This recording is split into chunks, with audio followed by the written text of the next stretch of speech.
Welcome to the Phil and H Travel Podcast. Is it worth it? Yeah, and we're aiming our lens squarely at Curaçao today. Right, we're auditing the reality on the ground for 2026 and 2027. And, we're doing this because the island is sitting at this massive structural crossroads right now. It really is. I mean, historically, this is the largest of the Dutch ABC islands. Exactly. And its entire brand identity, like the very thing that moves the needle for travelers, has been its reputation as this calm, safe, culturally dense alternative to its sibling, Aruba. Yeah, but that reputation is actively being stress tested. Big time. It is being tested by its literal proximity to Venezuela, which was highlighted by a very real January 2026 airspace scare. Oh, yeah. They're grounded flights for a full day. Right. And on top of that, the financial landscape is just completely mutating. The government is throwing out its old 7% lodging tax and swapping it for a flat entry fee at the border. Which is huge. It is. That means every single historical budget spreadsheet or, every blog post you've read from 3 years ago is effectively obsolete. The math has changed. If you're planning a trip and want the honest, is it worth it verdict before you book, follow the show on Spotify or Apple. Yeah, because it is a complete reset of expectations, which is exactly why we pulled such a diverse stack of sources for this deep dive. I mean, we're looking at municipal tax data, real-time flight manifests, the latest U.S. State Department safety matrix. Right, plus deep dives into current grocery and hotel pricing. Because the disconnect between what a seasoned traveler assumes about a Caribbean vacation and the actual logistical reality of navigating Curaçao right now, it's wider than I have seen in years. Which is why we need to unpack the core of this destination's marketing versus its reality. Yeah. You look at the glossy brochures, and Curaçao is sold as this untouched, authentic, quiet paradise. Sure. But I look at the map, and I look at the geopolitical data from our sources, and I see an island sitting mere miles off the coast of a country of Venezuela that the U.S. just conducted a military operation against. Yeah. That is not your standard margaritas on the beach backdrop. How does a traveler even reconcile that? Well, you reconcile it by really understanding the scale and the mechanism of Caribbean airspace. Okay, break that down for me. So the marketing brochure crops out the geopolitical reality because, for decades, that proximity was just a trivia fact. Right, just a map detail. Exactly. But the January 2026 airspace disruption changed the calculus. When military operations occur in that theater, the Makeda Flight Information Region, which is the airspace controlled by Venezuela, becomes incredibly volatile. Wow. Yeah, and commercial flight corridors over the Southern Caribbean are tightly stacked. So when radar coverage or safety guarantees drop, international airlines do not take risks. They simply halt operations. And when you have a sole day of grounded flights, that isn't a minor hiccup. Not at all. If you only have 6 days off work and your flight is frozen in Miami or Amsterdam, that is a catastrophic hit to the itinerary. That's blown resort reservations, missed connections, and just pure anxiety. Oh, absolutely. So the question becomes, is this island actually built to absorb that kind of logistical shock? Or, for that matter, is it structured to handle mass modern tourism at all? To answer that, we really have to look at how the island was actually built. We have a population of roughly 156,000 residents, and that's spread across 444 square kilometers. Which is a substantial landmass for a Caribbean island. It is. And Willemstad, the capital, is beautiful. It has the UNESCO World Heritage designation for its Dutch colonial architecture. The colorful buildings. Right. But outside of that urban center, the island was not terraformed for tourism. It was historically shaped by the Shell oil refinery and shipping logistics. Interesting. Yeah. And because of that spread out industrial footprint, it feeds directly into a very specific demographic of traveler who ends up totally miserable. I call it the disappointment profile. I am fascinated by this disappointment profile. Like, who exactly goes to a Caribbean island and hates it?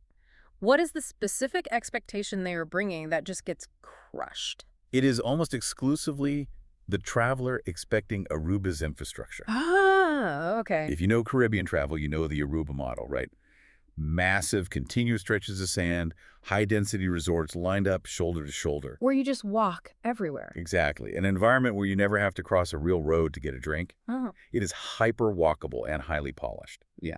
But Curaçao is the structural opposite. Because of the geography. Yeah, the geology of the island means the best beaches aren't long stretches of sand. They are bocas, or coves, Yeah. carved into the coral limestone. Right, little inlets. And they are wildly spread out. You cannot walk to them from your hotel. Mm? And when you finally drive to them, you are often hit with a $2 to $3 entry fee just to step onto the sand. See, if you're used to the public beach access laws in Mexico or Hawaii, a private access model is going to completely upend your daily itinerary.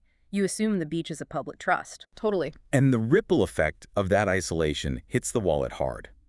In our baseline overview, you noted a standard 7-day trip is now sitting between $1,595 to $2,945 per person before flights. And flights are running, what, $300 to $1,200 round trip? Roughly, yeah, depending on where you're flying from. I imagine the transportation friction is a massive chunk of that ground budget. Oh, it is the silent budget killer. Daily hotel rates stretch everywhere from $60 for a bare bones setup to well over $600 a night for luxury. Right. But the crux of that disappointment profile is transportation. Public transit, like the local bus system, is geared toward local workers commuting to the urban center. Not tourists. Right. It's not for shuttling tourists from a boutique hotel to a distant cove, so travelers think they will just take taxis. That gets expensive fast, doesn't it? Yeah, taking a taxi across 444 square kilometers of island will drain your budget with astonishing speed. Right, so if you refuse to rent a car, you are essentially trapping yourself in your hotel. Or you are bleeding cash every time you want to see the water. Precisely. It sounds like understanding the physical layout is step one, but understanding the calendar is step two. If we know the baseline cost and the geopolitical friction, when is the actual optimal window to go? Because the Caribbean seasonality model is usually pretty rigid, Expensive in the winter, hurricane roulette in the summer? That is the standard model, yeah. But Curaçao actually breaks the rules because of its latitude. The high season is exactly what you would expect, which is December through April. The winter escape. Right. The weather is cooler and drier, driven by the trade winds. Demand spikes, and it is overwhelmingly driven by North American snowbirds and a massive influx of European travelers.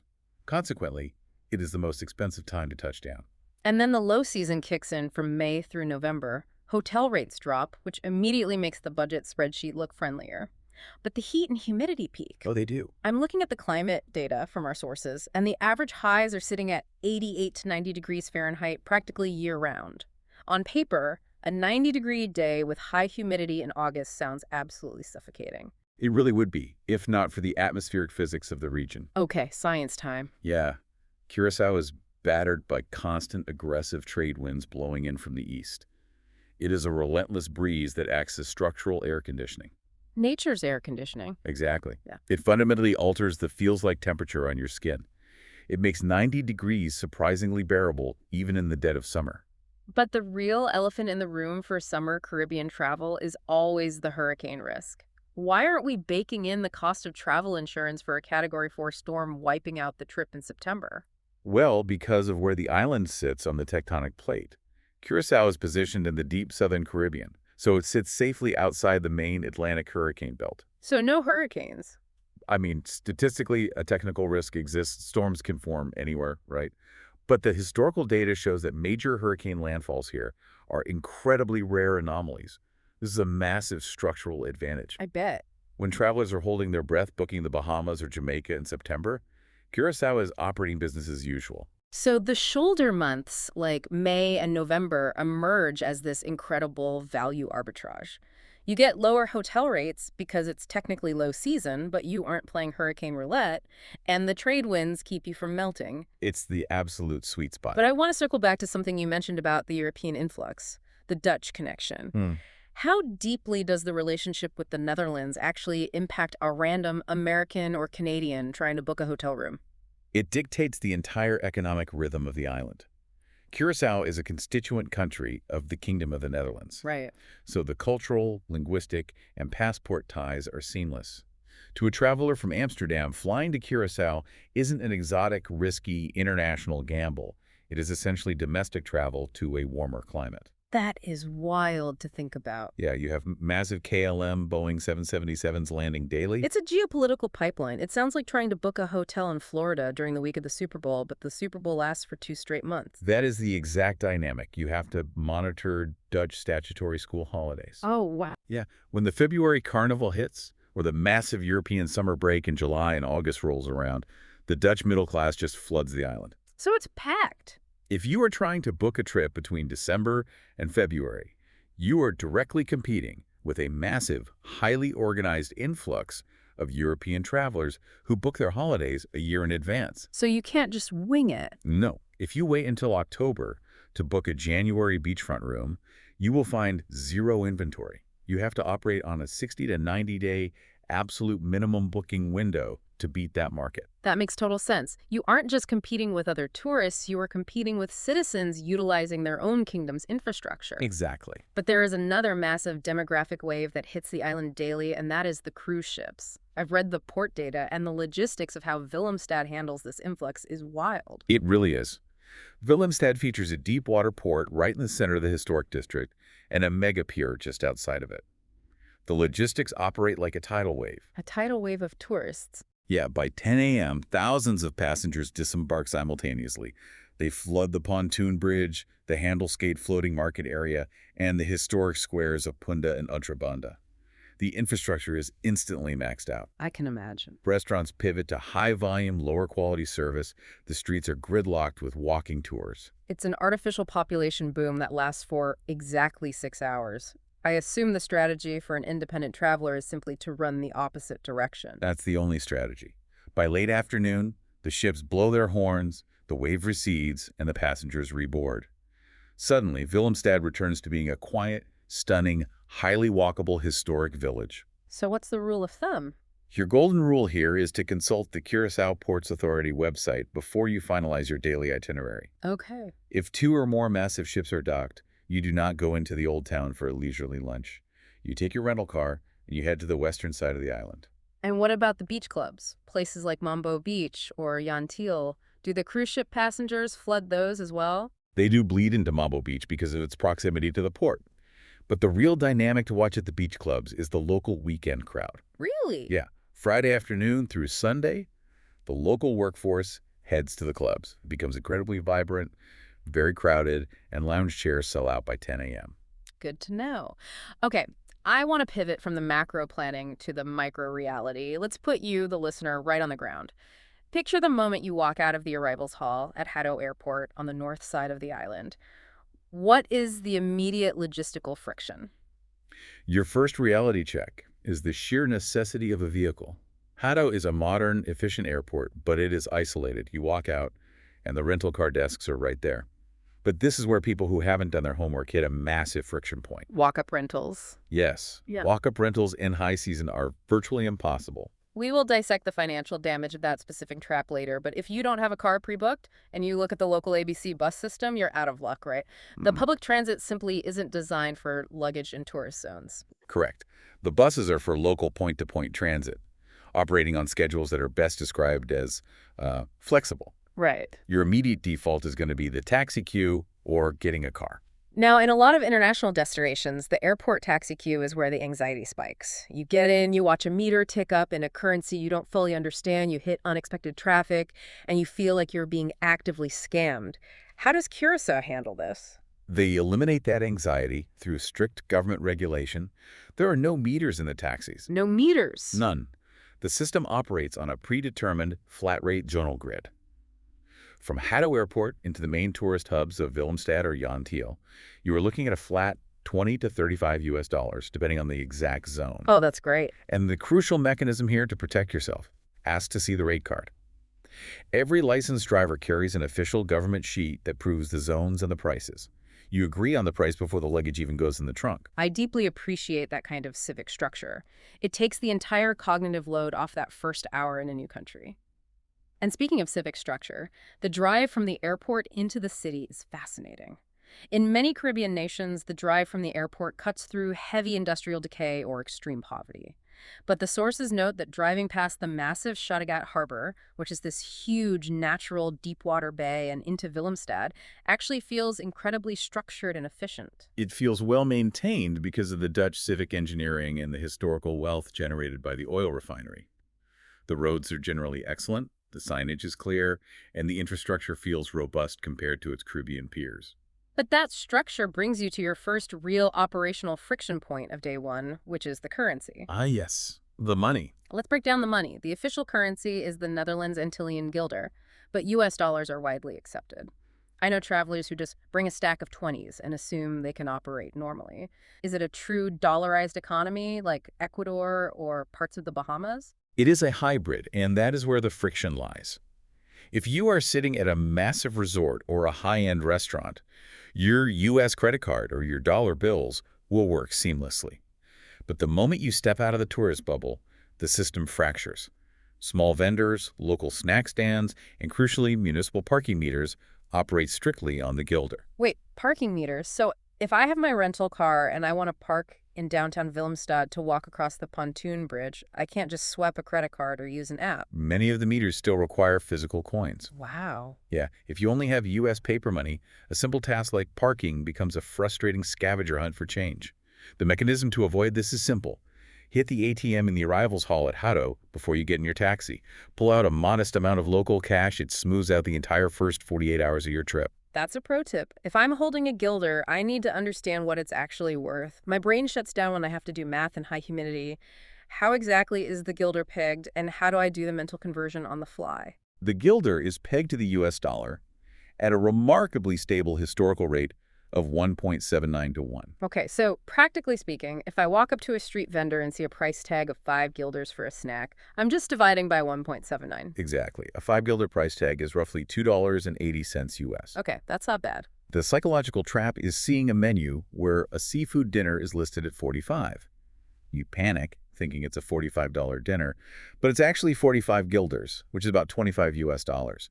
Once you internalize that the local number is nearly double the USD cost, the math becomes second nature. Okay, so we have our local cash, we understand the taxi zones, we have navigated the airport. Where are we actually sleeping? The accommodation landscape here is highly segmented. It feels like every neighborhood offers a completely different vacation. Let's audit the tiers, starting with Tier 1. The backpackers and budget travelers. We're talking 60 to 100 US dollars a night. What does that buy you? And more importantly, where does it buy you? At that price point, you are looking almost exclusively at the urban districts of Ultrabanda and Pietermaaie. Pietermaaie specifically has undergone massive gentrification. It is full of beautifully restored colonial buildings, painted in vibrant colors, converted into hostels and boutique rooms. It sounds incredibly charming. It is, if you prioritize urban energy. You are completely walkable to fantastic bars, street food, and nightlife. But here's the massive structural catch. You are entirely isolated from the beaches. Pietermaaie is built on a rocky coastline. Oh, man. You can sit at a cafe and look at the ocean, but you cannot walk into it. Which triggers the exact walkability trap we established at the beginning. You saved money on the $80 a night hostel, but now you have to figure out how to transport yourself 30 minutes west to actually swim in the ocean. Precisely. Oof. Which forces a transition to Tier 2. The mid-range traveler, usually couples, spending 120 to 250 US dollars a night. In this bracket, you have a definitive choice that will dictate your entire trip. Walk me through the choice. Choice A. You stay in a higher-end boutique hotel in Pietermaaie. You get the incredible historic architecture, the walkable dining scene, but you accept that you must rent a car and drive 40 minutes every day to reach a sandy beach. And choice B. Choice B. You stay in the Jan Thiel neighborhood. What is the mechanism of Jan Thiel? Why is it so popular? Jan Thiel is essentially a highly engineered, modern beach club neighborhood. The developers build artificial beaches and massive infinity pools right on the coastline. If you stay there, you get pure beach club walkability. Sounds nice. Oh, it is. You wake up, walk out of your room, and you are on a lounge chair with a waiter bringing you drinks. But the trade-off is severe. You lose all the authentic Old Town cultural feel. It feels like it could be a high-end resort anywhere in the world. So you're choosing between historical authenticity with a commute or manufactured convenience with zero local flavor. Let's look at Tier 3. Families. We are budgeting 200 to 400 US dollars a night. Where is a family of 4 setting up base camp? Families heavily gravitate toward the resorts around Mambo Beach Boulevard and Piscadero Bay. The Curaçao and Ariat Beach Resort is a prime example of this tier. And what makes that the optimal choice for a family? Is it just the pool size? It's the contained infrastructure. When you are traveling with children, the friction of driving 40 minutes to a beach, paying an entry fee, and realizing there are no bathrooms or food stands is exhausting. Totally. Mambo Beach offers a massive, calm, man-made lagoon that breaks the ocean waves, making it incredibly safe for kids. The resorts have on-site dining, kid-friendly pools, and immediate beach access. You are buying operational ease, but again, you are living inside a resort bubble. You get zero Old Town culture. And finally, Tier 4, the luxury bracket, 400 to well over 600 US dollars a night. The luxury market here is heavily focused on private villa rentals in gated communities like Blue Bay or the northern elevated cliffs of Yantil. These are architecturally stunning properties, often with private plunge pools and sweeping ocean views. But there is a catch, right? Because nothing on this island comes without a logistical trade-off. The catch is absolute car dependency. Blue Bay is a sprawling, secure community centered around a golf course. You cannot simply stroll out of your villa and walk down the street to a local independent restaurant. Right. You must get in your rental SUV, drive through the security gates, and navigate the highway to get dinner. You also have to factor in layered resort fees on top of the nightly rate. I am seeing a massive flashing neon sign here. Walkability is an illusion. In every single tier, you are making a sacrifice. You walk to the bar in Peter Mai, but drive to the beach. You walk to the beach in Yantil, but drive to the culture. You rent a luxury villa, and you drive to literally everything. Once you accept that, the island makes sense. Just remember the golden rule for December to February travel: book 60 to 90 days out for those beachfront rooms. Exactly. Walkability is the ultimate trade-off. Let's move on to sustenance. You've checked in, you understand your neighborhood's limitations, and now you have to eat. Let's look at the grocery supply chain, because feeding an island that is basically a desert rock is a logistical miracle. It is a massive import operation. Very little produce is grown locally due to the arid climate and the limestone soil. Almost everything you see in a supermarket has arrived via container ship. If you are self-catering in an Airbnb or just buying provisions for the family, where are you going and what is it costing? You are going to major Dutch-style supermarkets like Centrum or the Punda Produce markets. We ran a granular audit on a basic 3-day supply for a couple. We were talking bread, eggs, some imported fresh produce, cheese. That baseline grocery run will cost you roughly 30 to 50 US dollars. That feels entirely reasonable for an imported supply chain. But I want to zero in on a specific line item in the budget that usually drains a Caribbean traveler's wallet, and that is drinking water. This is one of the most remarkable engineering feats on the island. You do not need to buy bottled water in Curaçao. A bottle of water at a convenience store will cost you about $1 US, but purchasing it is entirely optional. Wait, really? How is the tap water perfectly safe on an arid island with no natural freshwater lakes or major rivers? It is the result of a massive state-run desalination operation managed by the utility company, Aqualectra. They use industrial-scale reverse osmosis to convert seawater into high-quality drinking water. It is heavily monitored and flawlessly clean. That's incredible. Yeah, it completely removes the classic traveler anxiety of getting violently ill from a tap. That is a huge hidden cost savings. If a family of 4 is drinking 3 liters a day each, that's $12 a day, nearly $100 a week, completely erased from the spreadsheet. You just bring a Yeti tumbler and fill it at the hotel sink. Amazing. Let's look at some other daily staples. What are we paying for a beer? And Amstel Bright, which is the ubiquitous light local beer perfectly suited for the heat, will run you $2.50 to $3.50 US. A cup of coffee at a local cafe sits in the exact same range, around $2.50 to $3.50. And what about the local food? I keep reading about the pastecchi. Oh, the pastecchi is the absolute staple of the local working-class diet, and is a brilliant value. It is a deep-fried, savory pastry stuffed with spiced meats, Gouda cheese, or fish. It reflects that incredible fusion of heavy Dutch dairy traditions and Caribbean spices. A hot, fresh pastecchi from a street-side snack will cost you $2 to $4 US. It is an incredibly filling snack or breakfast. And if I want a proper sit-down seafood dinner for one? A mid-range sit-down seafood dinner will cost between $20 to $35 US, excluding drinks. Which brings us to the etiquette of paying the bill. Tipping culture internationally is a minefield. You don't want to insult anyone, but you also don't want to throw away cash needlessly. Do they follow the European model where service is included, or the American model where the staff relies on 20% tips to survive? It is a hybrid, and it requires vigilance. The baseline expectation for good service at a sit-down restaurant is 10 to 15%. However, because of the heavy European influence, many establishments will automatically append a 10 to 15% service charge directly onto the itemized bill. So if you just glance at the final number, hand over your credit card, and scribble another 20% on the tip line, you have just tipped 35% on a dinner. Exactly. You are double tipping blindly. The mechanism to avoid this is simply to read the itemized receipt. If you see a service charge added, you are not obligated to leave additional gratuity unless the service was truly exceptional. I love how actionable that is. Okay, I want to take all these data points, the $150 hotel, the $3 pasticci, the $30 dinner, the rental car, and build out the daily math. I am going to push back on some of these numbers because building a theoretical budget and actually surviving on it are two different things. Let's audit the backpacker math first. Right. So for a true backpacker, the daily target is 60 to 90 US dollars a day. The mechanism is strict discipline. $20 to $35 goes to a hostel bed in Petermai. $15 to $20 goes to food, meaning you are living on grocery store staples and pestekis, no sit-down dinners. Okay. Then $10 to $15 is allocated for public transit. $5 to $10 covers cheap entry fees, leaving a $10 buffer. I am looking at that math, and I see the exact moment the backpacker's trip falls apart. You allocate $15 for transit. But we already established the buses don't go to the best beaches reliably.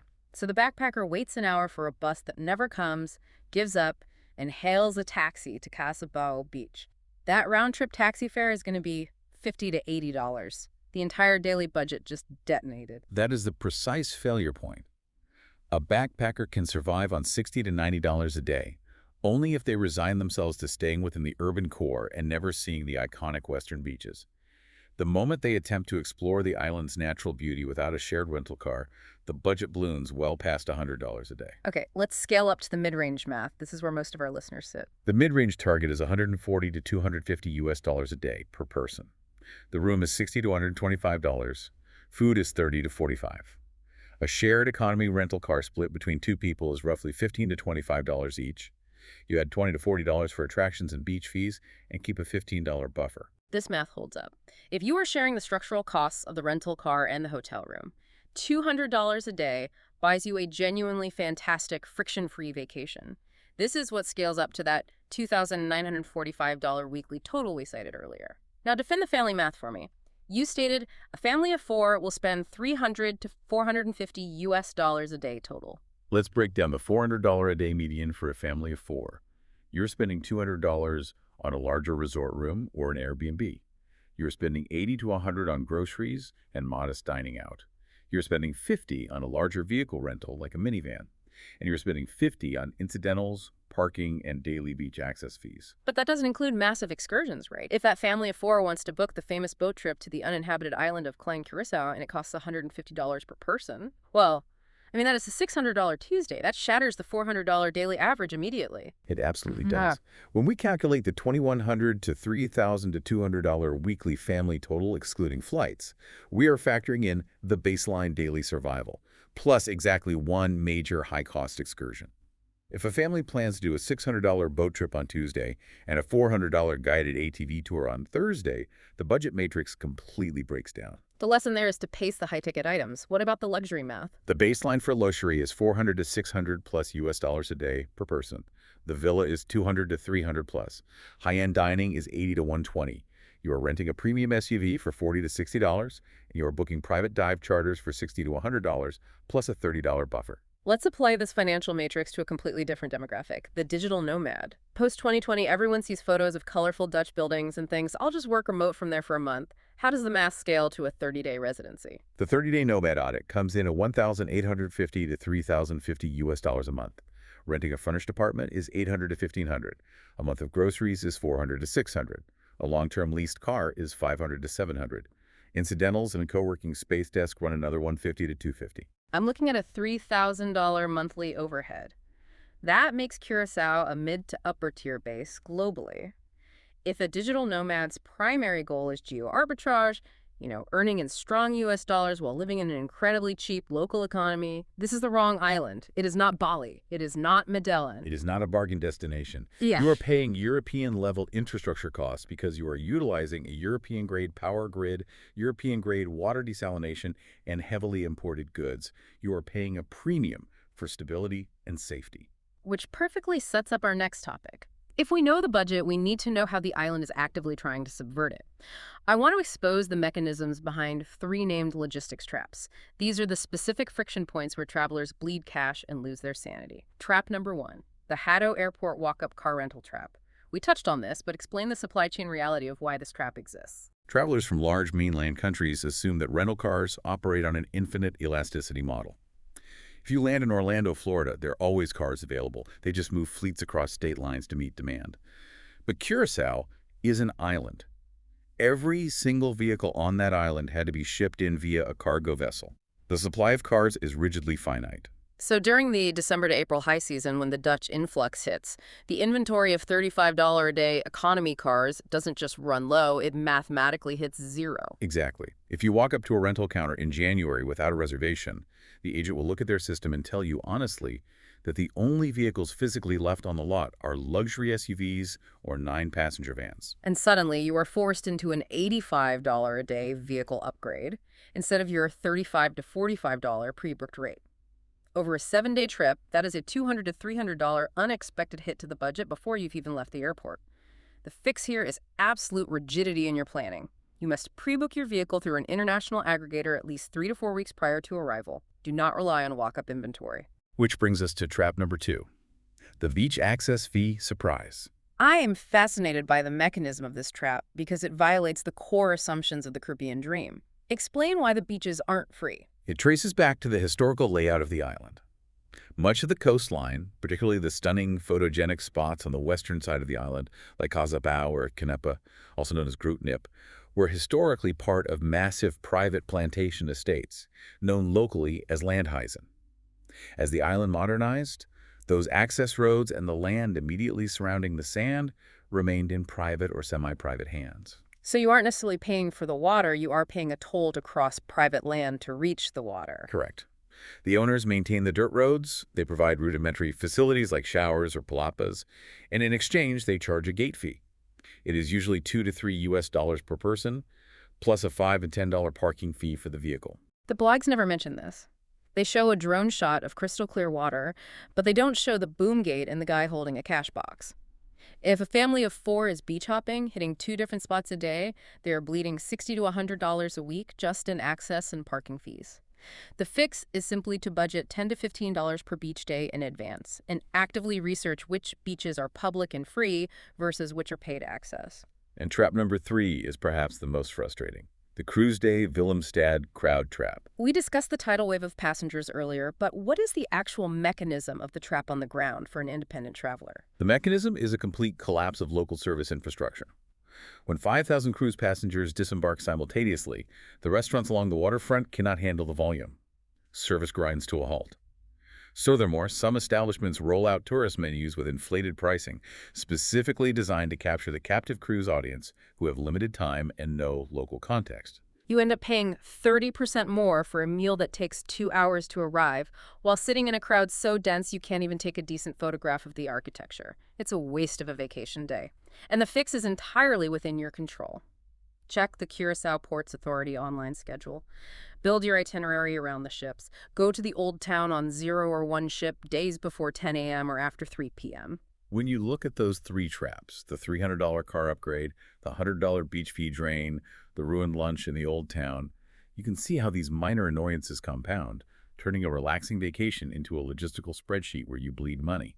That is the definition of the disappointment profile.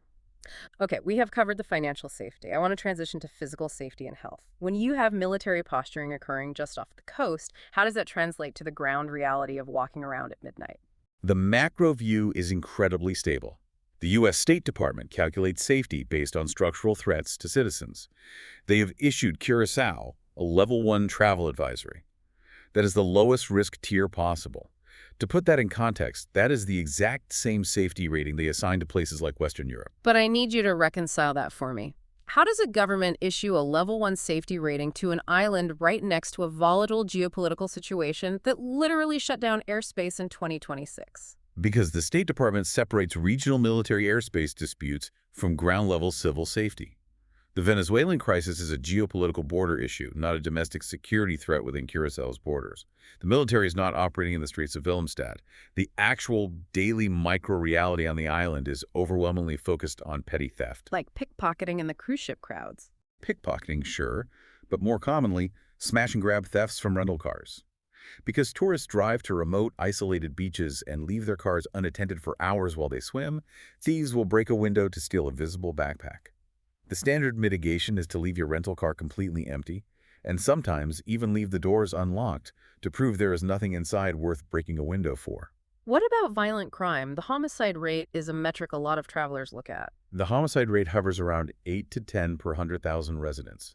That is significantly lower than the Caribbean regional average and vastly safer than heavy tourist hubs like Jamaica or the Bahamas.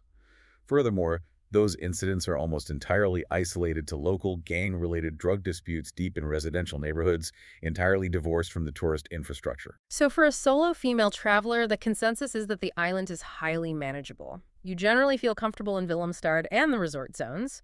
You apply standard global city street smarts. You take licensed taxis at night rather than walking dark roads off the main lit strips in Peter Meyer Mambo Beach. You watch your drinks at the clubs.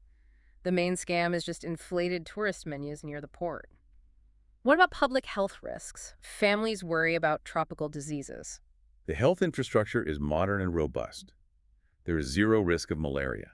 There's a minor risk of mosquito-borne viruses like dengue or chikungunya. How does the island handle vector control, and what is the traveler's responsibility? The traveler's responsibility is simply to apply standard insect repellent, particularly at dawn and dusk when the mosquitoes are most active.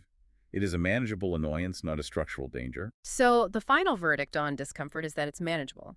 There is nothing in the data that triggers a skip-if decision based on physical safety. Let's pivot to the aesthetic reality of the island. Strip away all the marketing jargon. What actually delivers genuine joy on this island, and what leaves you feeling completely duped? Let's analyze the highs first. The absolute peak experience, the thing that justifies the flight, is the offshore boat trip to Klein Curaçao. Klein Curaçao is a tiny, uninhabited limestone rock located off the southeast coast. It costs around $150 per person to get there. Why is a barren rock worth $150? Because it offers a genuinely pristine, deserted sandbar experience that is incredibly rare in the modern Caribbean. You have crystal clear water, an abandoned lighthouse, shipwrecks, and a sense of total isolation. It is visually stunning. Another undeniable high is the scuba diving. I'm looking at the pricing, and $100 to $150 for a 2-tank dive is top-tier Caribbean value. Why is the diving so good, and why is it so affordable? The quality of the diving ties directly back to our earlier point about hurricanes. Because the island sits outside the hurricane belt, the pristine marine parks haven't been smashed by storm surges. The reefs are incredibly healthy. Plus, off-season booking drops rates by 20 to 30%, while dive conditions stay perfect. Brilliant. And the final high point is Willemstad itself, specifically the Handelscade waterfront and the Queen Emma pontoon bridge. The Queen Emma Bridge is a marvel. Sitting at a cafe watching this historic bridge swing open is a core memory.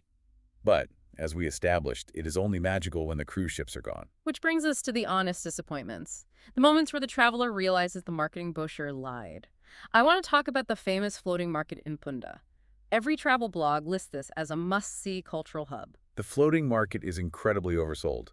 Historically, Venezuelan farmers would sail across the channel and sell fresh produce directly from their decks. It was a vibrant cross-border exchange. But the border's closed, right? Yes. Due to the ongoing crisis in Venezuela, the actual influx of Venezuelan boats was choked off. What remains today is largely a proxy market. It is a very modest, highly sanitized row of produce stands. It takes the average visitor about 10 minutes to walk past it. If you go expecting a sprawling bazaar, you will be deeply disappointed. It is a ghost of its former self. And speaking of illusions, I have to point out the Instagram versus reality of the Handelscade photos. The influencers post these gorgeous, tight shots of the colorful Dutch colonial buildings. But what they purposefully crop out of the frame are the massive, hulking steel hulls of the cruise ships docked just out of frame. It is a textbook example of social media trickery. And the final low point is a trap we see globally, but it bites hard here. The lazy tax on excursions. Right. If you walk down to your resort lobby and have the hotel desk book your tour, you are often paying a 30 to 50% markup.